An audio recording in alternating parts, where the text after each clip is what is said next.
할렐루야, 반갑습니다. 우리 인사할까요? 보고 싶었습니다. 네, 보고 싶었습니다. 네, 오늘 고통 속에서도 하나님께 노래하라 라는 제목으로 말씀의 은혜 나누겠습니다. 오늘 예고했던 대로 감사에 관한 메시지를 전하겠습니다. 다음 주일이 추수감사주일인데 임직식도 있고 또 초청될 가족들에게 맞는 메시지를 준비해야 해서 감사에 관한 메시지를 한 주 앞당겨서 전하도록 하겠습니다. 2024년 한 해를 어떻게 보내셨습니까? 각자에게 정말 다사다난한 그런 일들이 많이 있었을 것입니다.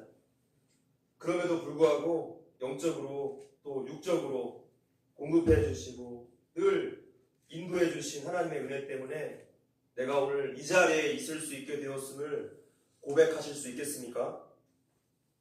하나님께서 베풀어 주신 은혜들을 뒤돌아보고 감사하는 것은 우리 성도들에게 있어서 너무나도 중요한 일입니다. 감사는 하나님을 영화롭게 하고 또 하나님의 존재를 인정하는 겸손이기 때문에 감사는 우리 성도들에게 있어서 본질과도 같은 일이죠. 그래서 성도가 감사하지 않으면 능력이 나타나지 않습니다. 낸시 뉴홀이라는 사람이 있는데 이런 말을 했습니다. 광야에는 사람이 아직 질문할 줄 모르는 질문들에 대한 답이 있다. 어떻게 하면 돈을 더 많이 벌 수 있을까? 어떻게 하면 더 유명해질까? 어떻게 하면 더 잘 될까?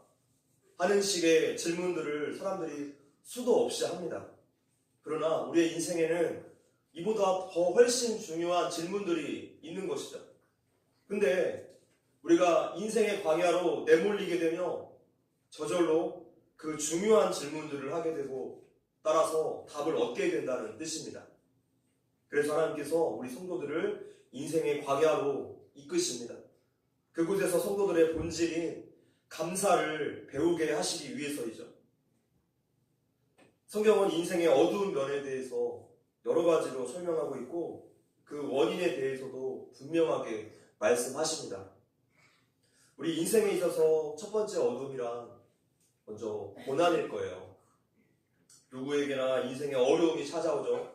나이와 환경과 또 부와 상관없이 누구나 여러 종류의 고난들을 만나고 인생 속에서 예상하지 못하게 또 반복이 되기도 합니다.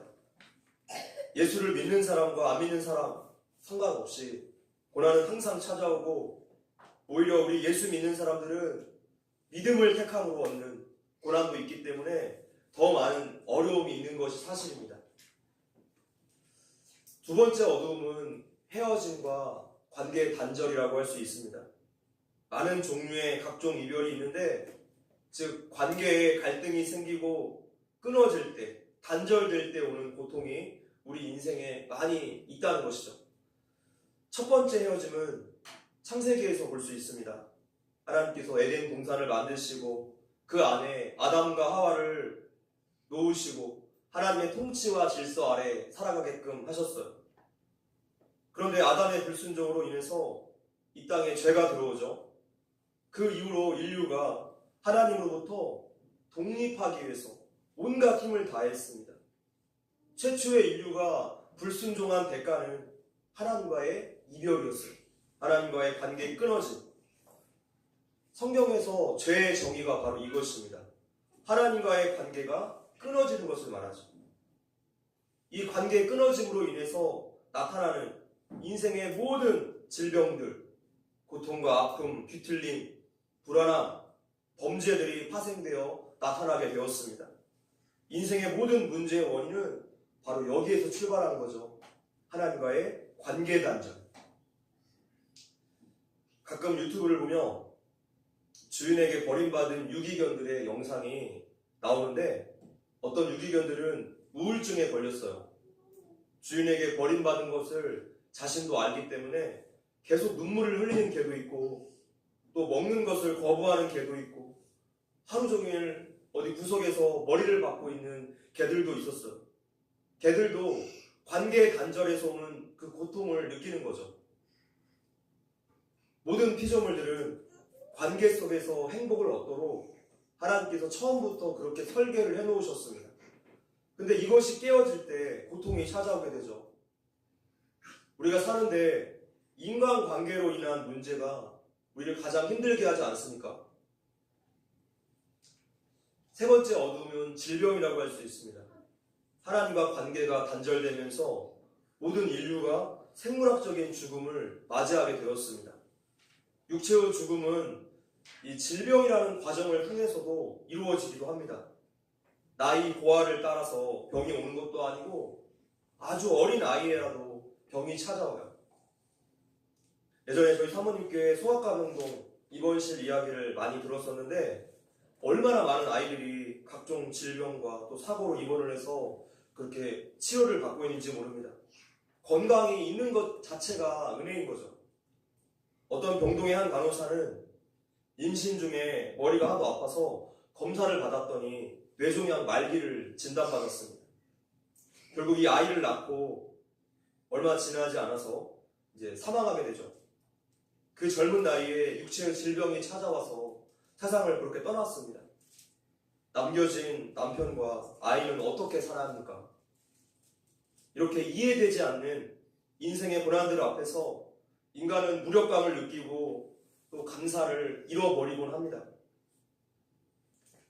네 번째 어두움은 죽음입니다. 예전에 미국에서 40대 억만장자 브라이언 존슨이 젊어지기 위해서 아들의 피와 혈장을 이제 수혈하는 그런 일이 있었습니다. 회춘 프로젝트였다고 합니다. 그런데 과학의 발달로 인해서 인간의 수명이 연장될 수는 있어도 영원히 사는 방법은 없습니다. 심리학자들은 인간의 이별 중에 가장 큰 충격과 스트레스를 주는 것이 배우자의 죽음이라고 말합니다. 어떤 여자분은 남편과 사별한 다음에 3년 동안이나 밖에 못 나갔다고 합니다. 사람 만나는 것이 두려워지고 인생의 소망이 다 사라져 버린 것이죠. 죽음은 누구에게나 공평하게 찾아오고 또 개인의 종말의 때는 아무도 모릅니다. 나이 고하를 따지지도 않죠. 이 모든 어두움들과 고통의 문제들이 바로 하나님과의 관계 단절, 죄가 이 땅에 들어옴으로써 우리 인생 안에 나타나게 되었습니다. 그렇다면 이 고통과 어둠이 가득한 인생 속에서 우리 성도들은 어떻게 살아야 합니까? 오늘 본문이 그 해답을 알려주고 있습니다.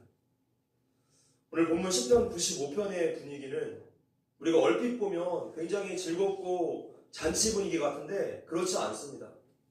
기쁘고 즐거울 때 하나님을 찬양하는 그런 축제 분위기가 아니라 시편 기자가 지금 울부짖는 호소로서 이 내용을 말하고 있어요. 1절, 2절 읽어보겠습니다. 시작. 오라 우리가 여호와께 우리가 감사함으로 그 앞에 나아가며 시를 지어 즐거이 그를 노래하라. 본문이 우리에게 명령하고 있어요. 와서 노래하라. 즐거이 외치라. 감사함으로 그분 앞에 나아가라. 지금 1절과 2절에서 노래하라 라는 말이 2번 나왔는데 이 원어적인 의미는 비명이 나올 수밖에 없는 그 고통 가운데서도 그분께 노래하라 라는 뜻이에요. 자, 그러면 비명이 나올 수밖에 없는 이 힘들고 고통스러운 상황에서 과연 즐겁게 노래할 수 있겠습니까? 노래가 안 나오는 것이 일반적인 반응일 거예요. 그래서 노래하라를 지금 명령형으로 썼습니다. 어떤 상황이든지 하나님께 노래하라. 어떤 상황이든지 하나님께 감사하라. 자, 그렇다면 이 고통 속에서도 노래하라는 명령에 하나님의 어떤 의도가 담겨있지 않겠습니까? 우리가 항상 하나님의 뜻과 목적을 헤아려서 성경을 보려고 하는 습관을 길러야 합니다. 감사절을 가리켜서 땡스 기빙이라고 하는데 이것은 thinking에서 파생된 단어이죠. 생각을 해보라는 거예요. 생각하라. 하나님께서 너희들에게 이성이라는 것을 주셨으니까 논리적으로 좀 생각을 해보라는 거예요. 감사는 무엇입니까? 하나님의 은혜를 생각하는 거죠. 지금까지 우리에게 베풀어 주신 하나님의 은혜를 한번 기억해 보는 거예요. 그런데 여기에서 아주 중대한 방해물이 들어옵니다.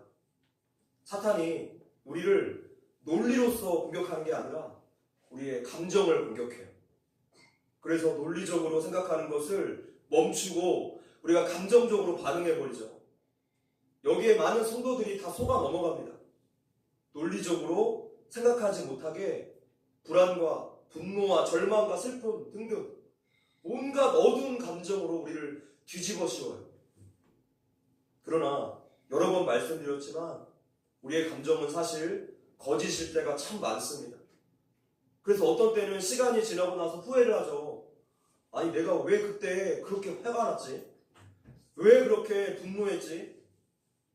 나도 오락가락하는 내 감정이 이해되지 않을 때가 참 많이 있지 않습니까? 이것이 바로 광야에서 이스라엘 백성들이 넘어졌던 아주 중요한 원인이 되었어요.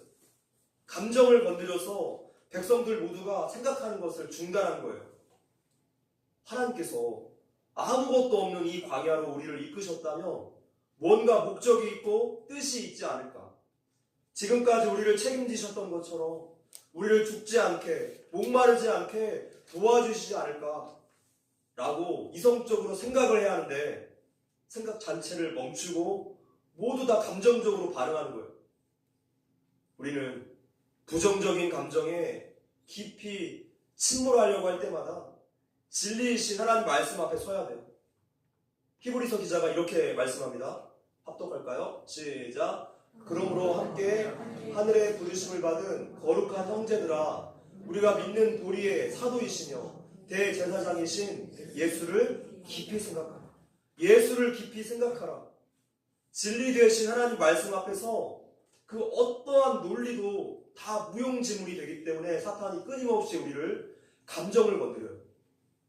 그래서 본문 1절은 비명밖에 나올 수 없는 고통 속에서도 그분께 노래하라, 감사하라 명령하고 있어요.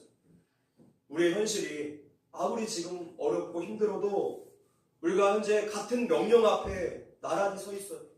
하나님께 노래하라. 우리 1절을 다시 봅시다. 시작. 오라 우리가 여호와께 노래하며 우리의 구원의 반석을 향하여 즐거이 외치자. 우리의 구원의 반석을 향하여 즐거이 외치자. 자, 이것은 왕 앞에 아주 민첩하게 나아가자. 백성들을 촉구하는 그런 명령입니다. 백성들의 빠른 행동을 촉구하고 있어요. 하나님께 민첩하게 나아가라는 거예요. 오늘 우리 성도들의 태도를 가리켜요. 인간이 가져야 할 가장 지고한 지혜는 어디에 있습니까? 무조건 하나님 앞에 빨리 나아가는 거예요. 시간 끌고 미적거리면 나만 손해입니다.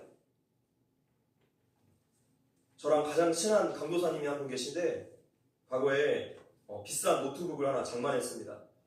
경제 형편도 좋지 않은데 이제 신학교 과제를 하려면 노트북이 꼭 필요했어요. 그래서 그 당시에 몇백만 원을 주고 노트북을 사서 열심히 이제 공부를 했는데 어느 날 강도사님의 셋째 아이가 이 노트북에다가 아주 시원하게 오줌을 갈깁니다. 오줌이 기계 속으로 다 들어가서 완전히 고장나 버렸어요. 강도사님이 얼마나 화가 났을까요? 아니 이게 얼마짜리인 줄 알아? 애기가 어떻게 알아요? 이 안에 얼마나 중요한 게 들어있는 거 알아? 애기가 어떻게 알겠습니까? 셋째 아이는 왜 아빠가 그렇게 화를 냈는지도 모를 거예요. 그때 아이가 한 3살, 4살 됐었는데 아이가 뭘 알겠습니까? 눈치를 보다가 막 울면서 아빠에게 와락 안기는 거예요. 그럼 아빠가 어떻게 합니까? 마음은 속상하지만 아기를 안아주면서 현실을 받아들이는 거죠. 토닥토닥 해주면서 이제 여기에 오줌 싸면 안 돼 했겠죠. 결국에 노트북 못 고치고 그냥 버렸다는 이야기를 들었어요. 지금 하나님 앞에서 우리의 태도가 이 아이와 같아야 돼요. 말도 안 되는 엄청난 잘못을 저질렀어도 아버지 품으로 일단 뛰어들면 됩니다. 둘째 아들이 아버지 유산 가져갔다가 다 망해서 거지꼴로 돌아왔어요.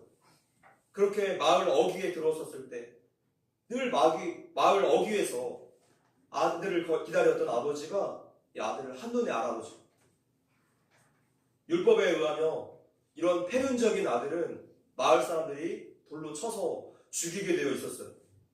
그러나 아들을 향한 아버지의 사랑은 아들의 이 큰 죄를 덮고도 남습니다. 달려가서 아들을 꼭 끌어안는 거예요. 상황 끝. 이것이 바로 하나님 아버지의 마음이라는 것이죠.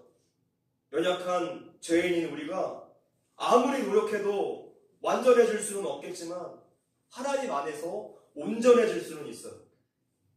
우리가 신앙생활을 한다는 것은 어떤 종교적인 행위로, 율법으로 완전하게 살라는 것이 절대로 아니에요. 완전하게 사신 분은 오직 예수님 분이시죠. 우리에게 온전하게 살라고 요구하세요. 어떻게 해요? 어떤 처지나 상황에 개의치 않고 계속해서 끊임없이 지치지 않고 하나님께 나아가는 성도는 온전해질 수 있는 법이에요. 할렐루야. 이것이 우리의 신앙생활입니다. 부끄럽고 늘 죄송하고 염치 없지만 끊임없이 하나님께 속히 나아가는 것. 이것이 피조물이 하나님 앞에서 가질 수 있는 가장 지고한 지혜이자 태도입니다. 이것이 우리의 겸손이죠. 성도 여러분, 어떤 상황에 상관없이 부지런히 하나님 앞에 나아가십시오. 하나님께서 보듬어 주시고 위로해 주시고 문제를 해결해 주실 거예요. 지치지 마시고 부지런히 나아가십시오. 할렐루야. 3절을 읽어보겠습니다. 시작.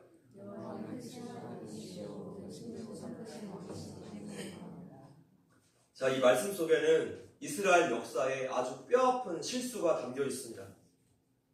이스라엘 백성들이 주변 나라들을 보니까 다들 왕정 국가예요. 그래서 강력한 왕의 통치를 하고 있었습니다. 오직 이스라엘만 유일하게 신정 국가였어요. 하나님이 친히 그들의 왕이 되어 주셨죠. 그런데도 남이 하는 게 좋게 보이니까 이스라엘 백성들의 이 사무엘에게 이제 눈에 보이는 인간 왕을 요구합니다. 하나님이 이스라엘 백성들에게 참된 왕이셨는데 그들이 하나님을 왕으로 인정하지 않았다는 뜻이에요. 그래서 하나님께서 백성들의 요구를 들어주시면서 그때부터 이스라엘 나라가 여러 인간 왕이 생겼고 또 두 나라로 쪼개지죠. 그나마 또 강대국 아수르와 바벨론 때문에 멸망당하고 그렇게 포로로 끌려가게 됩니다. 자기들에게 진정한 안식과 평화를 가져다 줄 줄 알았던 그 왕들이 오히려 백성들을 더 괴롭히는 거예요. 이 사실을 하나님께서 미리 경고하셨어요. 그들이 너희의 올무가 될 거야. 이스라엘의 역사 속에서 인간이 추구하고 인간이 세운 수많은 왕들은 결국에 다 멸망했습니다. 이 절망의 역사 속에서 이스라엘 백성들은 참된 평화와 안식을 가져다 줄 진정한 왕을 소망하게 되고 목마름을 느끼게 돼요. 그 진정한 왕이 누구십니까? 그 왕이 바로 이 땅에 인간의 몸으로 오신 하나님, 예수 그리스도세요. 그래서 예수님이 우리의 왕 중에 왕이신 것이죠. 자, 이러한 배경을 염두에 두시고 오늘 본문 3절을 봐야 합니다. 다시 읽어보겠습니다. 시작. 여호와는 크신 하나님이시오 모든 신들보다 크신 왕이시기 때문이로다. 다른 것으로는 진정한 평화를 가져다 주지 못합니다. 오직 하나님만이 눈물뿐인 우리의 삶에, 우리의 인생에 진정한 기쁨과 감사와 평화를 가져다 주시는 분이세요. 그래서 그분을 찬양하라는 거예요. 이스라엘 백성들은 하나님의 은혜를 다 잊어버렸습니다. 8절입니다. 시작. 너희는 무리바에서와 같이 또 광야의 마사에서 지냈던 날과 같이 너희 마음을 완악하게 하지 말지어다. 이스라엘 백성들이 광야에서 날마다 돌보아 주신 하나님의 은혜를 다 잊어버리고 걸핏하면 불평불만을 토로했어요. 근데 생각해보면 이 출애굽 1세대보다 더 강력하게 하나님의 능력을 본 세대가 또 있었습니까? 10가지 재앙을 목도했고 홍해를 가르시는 기적, 그 애굽의 군대를 침몰하시는 그 장면들, 만나와 메추라기를 내려주시고 또 구름기둥, 불기둥으로 보호하시는 이 모든 은혜들을 경험했으면서도 두 눈으로 보았으면서도 그들이 하나님께 불평하고 하나님의 존재를 의심했습니다. 어쩌면 오늘 우리의 모습과 똑같아요. 지금까지 은혜 베풀어 주시고 지금까지 인도해 주시고 살려주신 하나님인 것을 알면서도 우리는 상황이 힘들다고 어렵다고 또다시 하나님의 존재, 그분의 사랑과 성실하심을 의심하고 그렇게 불평, 불만을 입 밖으로 꺼내지 않습니까? 살면서 여러 가지 은혜들을 경험했으면서도 자꾸만 잊어버리고 또다시 생각하기를 멈추고 그렇게 감정적으로 반응하지 않습니까? 자, 이러한 이스라엘의 결과가 어떻게 됩니까? 10절입니다. 시작. 내가 40년 동안 그 세대로 말미암아 근심하여 이르기를 그들은 마음이 미혹된 백성이라 내 길을 알지 못한다 하였더라. 그들이 40년 동안 광야 생활로 하나님의 심판을 받습니다. 하나님께 큰 슬픔을 드렸어요.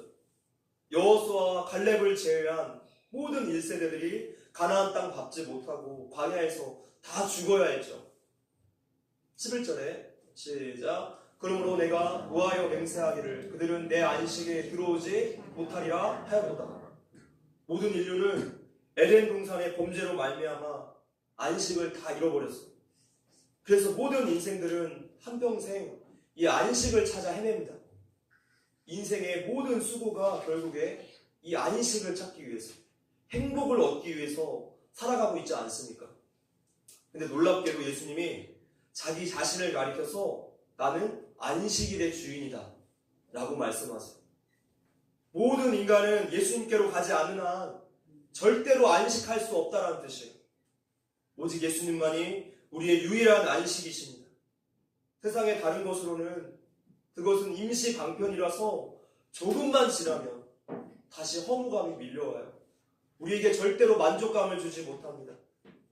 이렇게 하나님 앞에 범죄하는 이스라엘 백성들에게 시편 기자가 간절한 마음으로 호소하고 있습니다. 6절입니다. 시작. 오라 우리가 굽혀 경배하며 우리를 지으신 여호와 앞에 무릎을 꿇자. 성경에서 찬양하는 것은 감사와 동의어로 쓰이고 있습니다.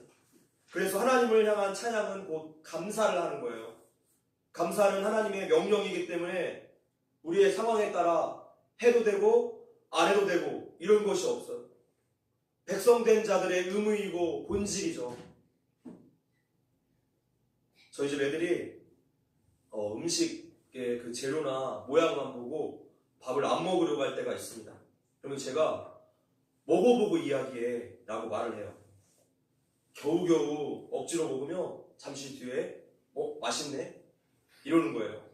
먹어보고 나니까 알겠다는 것이 마찬가지예요. 현실은 비명이 나올 수밖에 없는 상황인데도 하나님께 감사를 드리라는 것은 순종하고 나서 감사하고 나서 이야기해 라는 뜻입니다. 7절이에요. 자, 7절 읽어보겠습니다. 시작. 그는 우리의 하나님이시오 우리는 그가 기르시는 백성이며 그의 손이 돌보시는 양이기 때문이라 너희가 오늘 그의 음성을 듣거든. 감사에는 놀라운 하나님의 뜻과 목적이 있습니다. 시력이 좋지 못한 양이 목자의 음성을 따라가지 않으며 들짐승에게 찢겨질 수밖에 없어요. 우리도 하나님 말씀 따라가지 않고 감정 따라가며 마귀에게 찢겨질 수밖에 없어요. 제가 한 책에서 이 양에 대한 글을 좀 읽어봤습니다. 양은 잘못 넘어지면 이 사진처럼 내 다리를 하늘로 쭉 편답니다. 거북이 같죠? 스스로 일어나지를 못해요. 거북이가 뒤집히면 다시 못 일어나는 것처럼 목자가 와서 일으켜 세워주지 않으면 이 자세로 죽음을 맞이하는 거예요. 우리가 성경에서 목자가 양 99마리를 두고 한 마리 양을 찾으러 가는 그 비유를 아실 것입니다. 여기에서 잃어버린 한 마리의 양이 지금 이 거꾸로 뒤집혀 있는 그 상태일 거예요. 뒤집힌 양이 있으며 독수리가 아주 기가 막히게 발견하고 그 위를 빙빙 돈다고 합니다. 지금 양에게는요 움직일 수도 없고 독수리는 다가오고 있고 마치 바람 앞에 촛불과도 같은 상황이에요. 그런데 목자는 이 잃어버린 양을 아주 기가 막히게 발견합니다. 어떻게 발견할까요? 공중에서 독수리가 빙빙 돌고 있으면 그 아래에 있다는 신호이죠. 독수리는 그러니까 위기면서 동시에 양의 위치를 알려주는 신호가 돼요. 하나님도 우리가 위기의 상황일 때 아주 기가 막힌 타이밍과 방법으로 찾아오세요. 이렇게 양처럼 아무것도 하지 못하고 뒤집혀져서 발버둥치는 그런 상황에 처해 있으십니까? 감사하시면 돼요. 감사가 하나님의 도우심을 불러오는 기도가 되고 찬양이 돼요.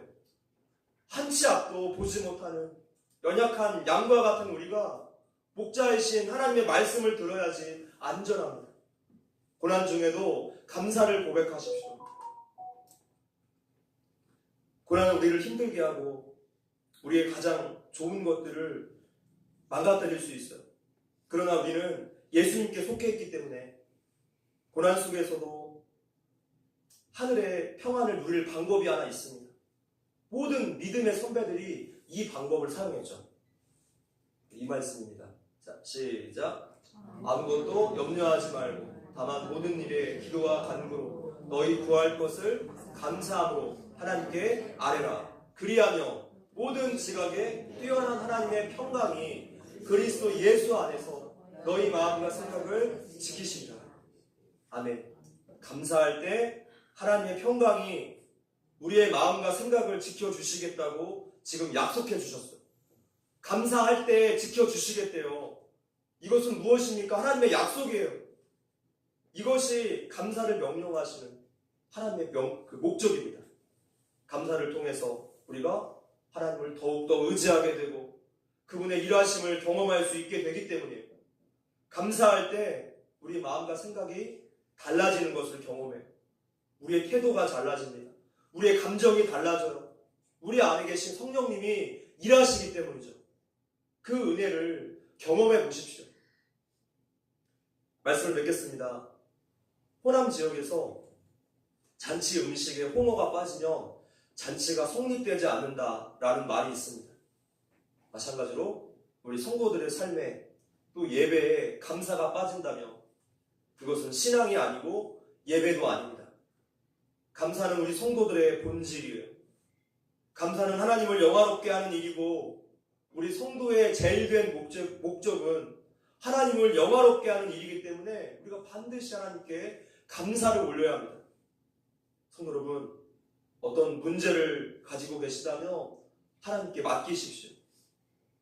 우리는 보통 염려를 가지고 이렇게 하나님 앞에 나왔다가 교회에 나갈 때 다시 그 염려를 붙잡고 나가요. 문제에 대한 염려가 우리에게 있으면 우리의 염려가 돼요. 그러나 하나님께 그 염려를 던지면 그때부터는 하나님의 문제예요. 우리는 그저 하나님께 맡기면 됩니다.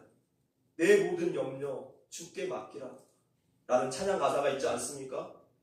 하나님의 선하심과 또 그분의 능력 그리고 아들 예수님을 십자가에서 죽이시면서까지 우리를 사랑해 주심을 끊임없이 생각해 보십시오.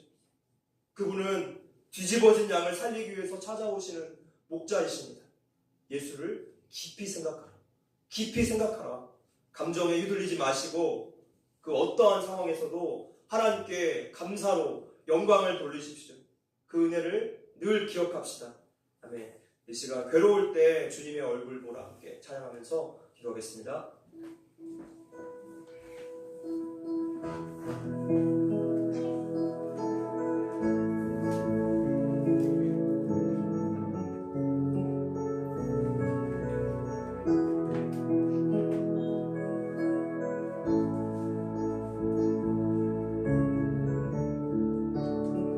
말씀을 생각해 보시면서 이 고백으로 나아갑시다. 감사에는 놀라운 은혜가 있습니다. 감사할 때 우리의 생각이 바뀌고요, 우리 감정이 바뀝니다. 감사는 하나님을 영화롭게 하고 하나님 우리의 본질이기 때문이죠. 하나님, 우리가 어떠한 삶의 문제를 만났더라도 감사를 고백하게 하여 주시옵소서. 그 안에서 하나님의 놀라운 계획과 그 일하심을 보게 하여 주시옵소서. 그 은혜를 경험하게 하여 주시옵소서. 우리 이러한 고백과 결단으로 주 앞에 나아갑시다.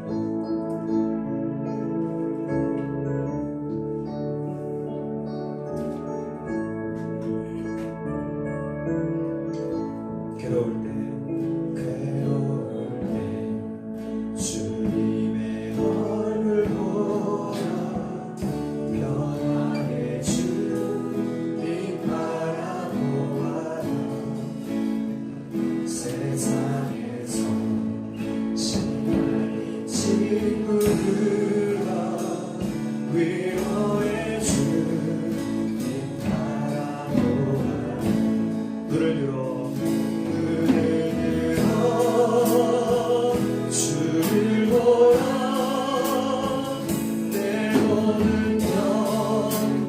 주께 맡겨라. 슬플 때에 주님의 얼굴 보라. 사랑의 주님 하신 주니라. 귀엽고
명령하신 그 명령을 우리가 순종하기 원합니다.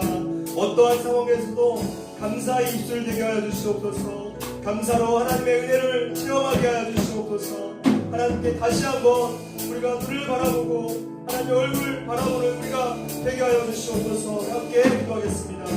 주님, 우리 삶에 여러 가지 슬픔들이 있습니다. 여러 가지 문제들이 있습니다. 하나님 아시죠?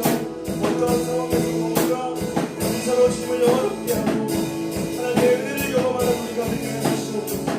우리의 감정을 하나님 고쳐주시고 예수를 깊이 생각하라고 말씀하셨사오니 우리가 주님의 위하심과 그 은혜를 기억하고 생각해볼 수 있게 하여 주시옵소서. 주님, 주님을 기억하고 주님 도와주시옵소서. 새로운 마음으로 도와주시옵소서.